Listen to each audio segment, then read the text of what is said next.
Hey COB Tribe, welcome back again to my channel. Hope you guys are doing good wherever you're watching from. So in today's video, I want to teach us how to process our cocoyam powder, for soup thickening. All right, rather than buying fresh cocoyam, stressing to pound it anytime you want to cook food soup like bitter leaf soup or hard soup, which majorly is thickened with cocoyam paste.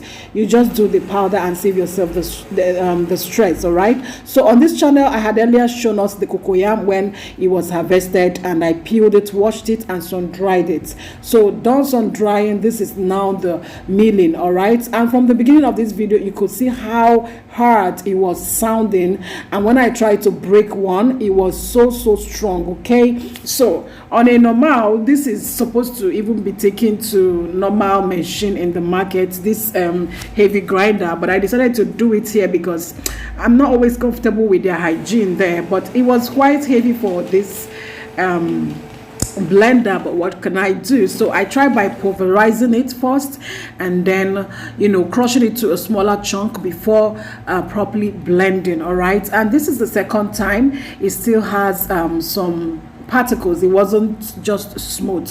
All right, so I blended it for long, guys. Like it got to some point that I left the blender to just cool off and then got back.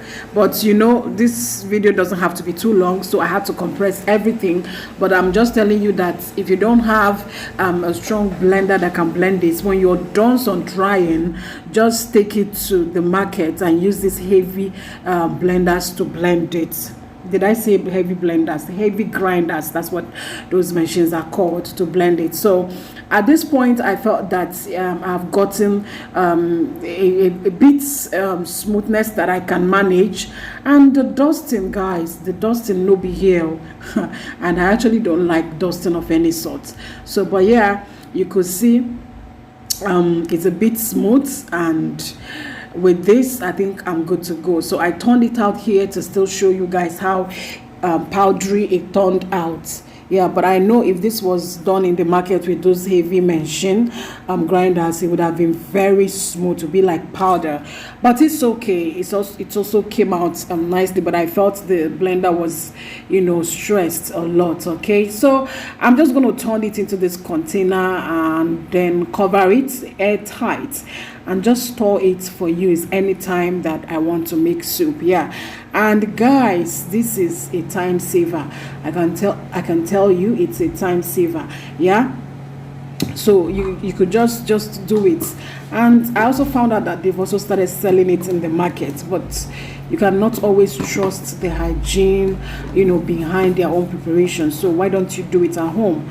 Or you can still be patronizing them. Please give this video a thumbs up, share this video. And here is the first soup that I made with this cocoyam powder. You see how thick the soup is. It's very nice. And the soup, also the recipe is up there on my channel. This is a soup I made with 1,900 naira, trying to share with you guys how you can manage yourself in this naira scarcity period until everything stabilizes. So please guys, kindly share my videos, help me grow, like, subscribe, and share this video. Thank you. Bye bye.